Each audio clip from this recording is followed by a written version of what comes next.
Hello students, welcome to EPG Pathsala. This is Mrs. Prema Janardhan, Vice Principal, presenting on Module 4, Approaches and Strategies of Crime Prevention.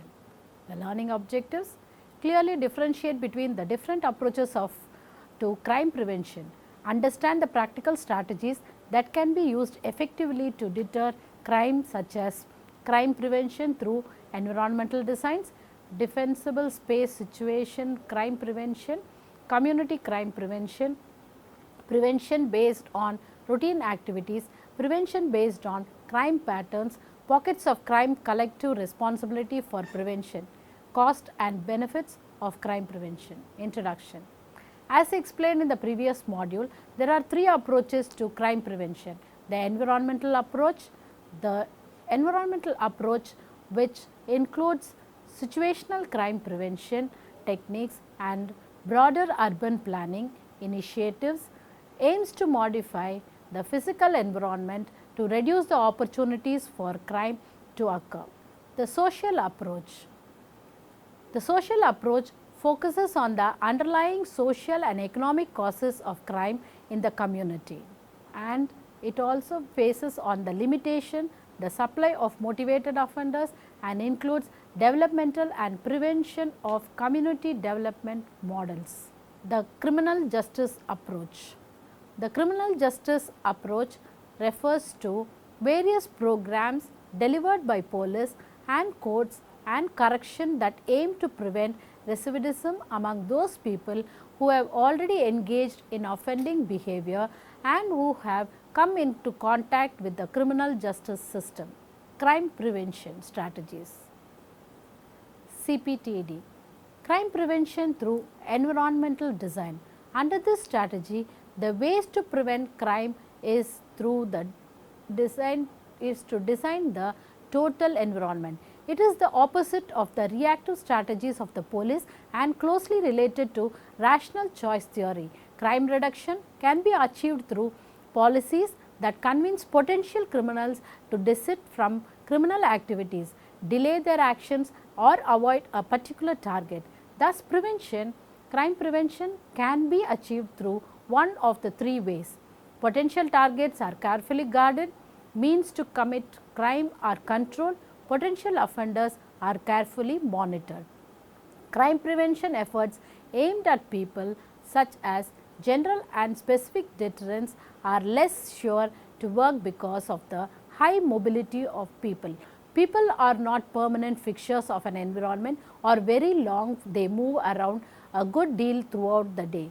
However, things such as buildings and other physical features of the environment are relatively permanent. As a result, CPTED can produce effects on crime and perceptions of personal crime risk. It provides the following design principles. Control natural access, encouraging people to go where they will do no harm or receive no harm, like using hedges, shrubs, gates and fences to direct people to the entrance and exit of buildings. Provide natural surveillance, placing potential crime targets in places where they can be watched easily. Making front windows on houses face those across the street. Foster territorial behavior, marking territorial areas so that they are easily observed and noted. Example, do landscaping so that it is readily apparent where one apartment ends and another apartment begins. The three main design approaches apply to three main strategies: natural, organized and mechanical strategies. Under natural strategies, security results from the design and layout of space. Both human and capital costs are low. Organized strategies are activated through the use of security, personnel and police. It is labor intensive and expensive. Mechanical strategies make use of surveillance equipments and other hardwares to control access and provide surveillance, and is expensive. Natural strategies are superior economically and avoid confrontation by preventing crime from happening in the first place. Research has shown that much of the practical applications of CPTD have been in target hardening which have been largely successful. Increasing street lighting is in crime prone areas reduce crime. creating cul-de-sacs in very dangerous areas of a city reduce the occurrence of drive-by shootings, making entrances and exits into public housing area one way reduce crime overall in those areas, placing strategic barricades of streets leading to major drug neighborhood in order to limit access, reduce drug related offences. Crime prevention through defensible spaces. This strategy, as explained under the defensible space theory, proposes a residential environment designed in such a way as to allow and encourage residents to supervise and be responsible for their neighborhoods. The practical implication of the defensible space theory is improved visibility between apartment units, homes by residents, and creating spaces where residents could gather, thereby increasing the potential for resident surveillance. The overall goal is to reduce anonymity and isolation of people and places within a community. A key part of improving defensible space is to improve the control of local space. Newman divides local space into 4 different categories. Public, places like streets where no one has control or dominion. Semi-public, places like sidewalks in front of home that people treat as having some responsibility over despite their public ownership. Semi-private, areas like the backyard of a house that are controlled by a person or persons but are within view of the public. Private, places like homes in which people have complete ownership and are able to watch completely and deny access to others. Under this theory, private supervision is the key to crime prevention. Things are more likely to be stolen if they are left in public or semi-public space. The practical application of this theory resulted in housing and school projects all over USA using the defensible space concepts. Research on defensible space showed that low-rise buildings instead of high-rise buildings in government housing areas reduced overall crime. Use of low fences in neighborhoods increased territoriality and decreased incidents of burglary and theft. Small streets in residential areas increased neighborhood supervision and lowered crime. A larger number of small parks rather than small number of larger parks reduced incidents of crime by decreasing large public areas where surveillance is poor. However, impact of design changes on overall crime in areas outside of public housing units was almost non-existent. Situational crime prevention theories. There are several strategies under situational crime prevention. Increase effort needed to commit crime. This is proposed by hardening targets, making the potential target of criminal victimization more difficult to victimize. Example, unbreakable glasses on storefronts, locking gates, fenced yards. Controlling access to the targets, limiting access to an area in order to reduce criminal chance of offending. Example, parking lot barriers, secure doors to stores, deflecting offenders from targets, locating businesses and services so as to divert criminal opportunity. Example, residential behind retail is in mixed use, utilizing control crime facilitators. Increase risk of committing crime. This is done by screening entrance and exits using formal surveillance, surveillance by employees and natural surveillance. Reduce rewards of committing crime. Remove targets, identify property, reduce temptation, deny benefits. Induce guilt or shame for committing crime. Set rules, alert consciences, control disinhibitors, assist compliances. While research indicates that situational crime prevention tactics have been very successful, the results need to be taken with a grain of salt. Many of the findings deal with the relative minor crimes. Many of the crimes where tactics have been successful have been crimes against private organizations, not street crimes against people.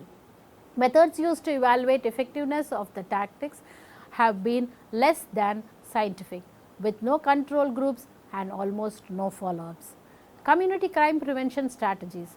Community crime prevention strategies purport to make changes in community infrastructure, culture, or the physical environment to prevent crimes. These strategies involve the residents, community, NGOs, and local government agencies in tackling crime at the local level. Some of the strategies are allegating. This is a situational crime prevention strategy mainly implemented in the United Kingdom that uses lockable gates to control access to alleys behind rows of homes where crimes frequently occur. Closed circuit television surveillance. Public surveillance system include a network of cameras and components for monitoring, recording and transmitting video images. The ultimate goal of installing public surveillance camera is to reduce both property and personal crime. Focused deterrence strategies. Problem oriented policing strategies follow the core principles of deterrence theory. The evaluation found that focused deterrence strategies, also referred as pulling levers, policing can reduce crime. Improved street lighting. A crime prevention strategy that aims to improve the lighting on streets to reduce crimes through modifying and improving environmental measures. Neighborhood watch, also known as block watch, apartment watch, home watch and community watch. These programs involve citizens trying to prevent crime in their neighborhood or community. Citizens remain alert for suspicious activities and report those activities to the police. Problem oriented policing. These analytical methods are used by police to develop crime prevention and reduction strategies. Sobriety checkpoints. Sobriety checkpoints are policing operations that aims to reduce the number of alcohol related car crashes by preventing people from driving under the influence of alcohol and other substances. Driving under the influence is prevented by increasing the perceived and actual risk of detection and apprehension by the police. Crime prevention under the routine activities theory. Routine activity theory research has provided the following strategies that will help to prevent crime. These areas where a higher percentage of residents are home during the day have lower property crime rates. Corner homes, usually near traffic lights or stop signs, are the ones most likely to be burglarized. Secluded homes such as those at the end of a cul-de-sac or surrounded by wooded areas make more suitable targets. Criminals are more likely to drift towards a city center than move towards outwards to commit a crime. Communities that organize themselves, restrict traffic, change street patterns and limit neighborhood entrances and exits will reduce property crime levels. Crime prevention under the crime pattern theory. Crime pattern theory attempts to achieve crime prevention through the following strategies: awareness space, connectivity or permeability of streets greatly impacts awareness of space of offenders. Balanced connectivity. Neighborhoods should not be overly permeable, nor should be completely restricted movement. Suitability of target. Design should work to make targets as unsuitable as possible. Good natural surveillance, effective lighting systems, physical protection, well maintained landscapes. Crime prevention under the pocket of crime theory. This theory implies that for crime prevention of crime, context is virtually important. Understanding where the crime is occurring and why it is happening there are not elsewhere. While crimes is a result of numerous factors, all of which need to be dealt with, opportunities are the biggest single factor. Disorder levels will help determine general areas of crime. Opportunities will determine locations of high crime. Design matters with regards to reducing opportunities. Site design. How buildings and roads are designed. Zoning, building design. Combining crime prevention approaches. No one approach underlying theory of prevention is inherently better than the others. All of them have advantages and disadvantages. Some social development approaches can be long term and require commitment and investment continuing over a number of years. Community or locally based approaches can require considerable patience with the difficulties of engaging citizens in positive ways or maintaining the momentum of projects. They are more difficult to evaluate, so clear and rapid results from interventions may be hard to identify. Situational prevention has often been criticized for focusing too much on opportunistic crime and target hardening techniques or surveillance, for encouraging unequal access to security, and for failing to tackle the social and economic causes of crime problems. Some of the recent developments in situational prevention have focused on better use of regulations such as municipal and local bylaws and their enforcement, and this is seen as a valuable tool that encourages businesses or local residents to change and regulate their own behaviors.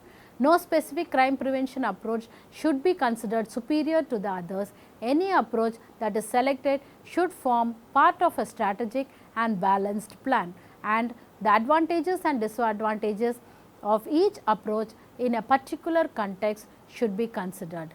Thus, a project in a city neighborhood, for example, may combine a range of initiatives such as changes to traffic layout, better lighting, employing and training young people to act as guardians and local mediators, providing support to low income families, and providing better recreational facilities and opportunities in disadvantaged residential apartments. Collective approaches and role of governments. The UN guidelines for prevention of crime states that it is the responsibility of all the levels of government to create, maintain and promote a context within which relevant governmental institutions and all segments of civil society, including the corporate sector, can better play their part in preventing crime. Over the past few decades, there has been a major shift from the traditional view that crime prevention is the responsibility of the police to the view that it is a collective responsibility. Since the 1980s, it has been argued that it is more effective and cost efficient and beneficial to take a collective and proactive approach to preventing crime. The importance of collective action is recognized in both guidelines for cooperation and technical assistance in the field of urban crime prevention and the guidelines for the prevention of crime. There are a number of compelling arguments. First, since the factors that cause crime and violence to increase or decline are closely linked to many social, economic and environmental issues, governments at all levels cannot rely solely on the criminal law and justice system to ensure safety. Multisectorial partnership between ministries such as those responsible for housing, health, education and employment, recreation, social services and environment, as well as the police and justice sector, can all make a significant difference to the crime levels by establishing proactive rather than reactive strategies to prevent crime and victimization. Secondly, the value of collective approaches have become apparent from evaluations of crime prevention programs in high income countries in particular, which have shown the limitations of the police role.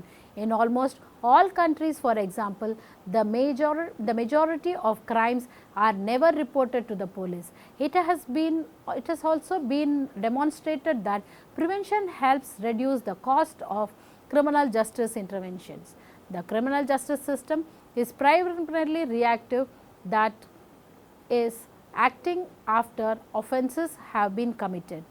Crime prevention takes a proactive approach.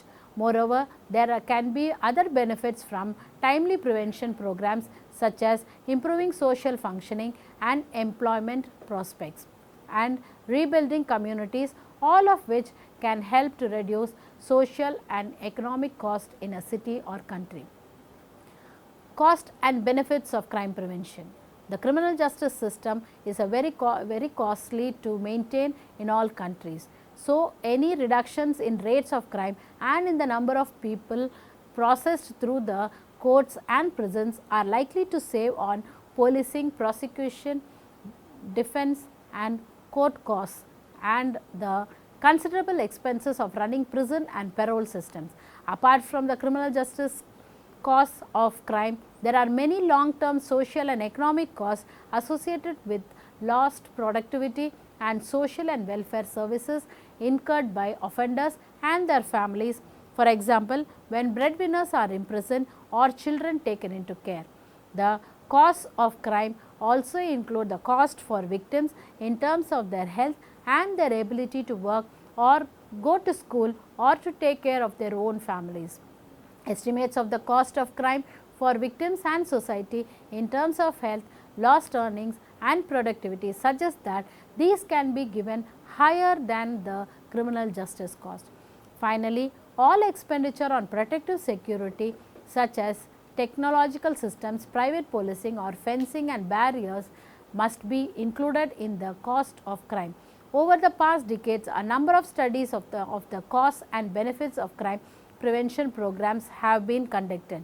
They have shown, for example, that early intervention programs to provide support to children and families at risk or working with young people to encourage them to stay in school and complete their education lead to considerable reductions in long-term criminal and social and economic costs that exceed the sums invested in those programs. As a return on the money invested, prevention programs not only reduce expenditure on the criminal justice sector, but also on social services interventions. They also bring other social and economic benefits such as increased earned income or lower health cost. All of these factors help to demonstrate the benefits for government of working in a collective way.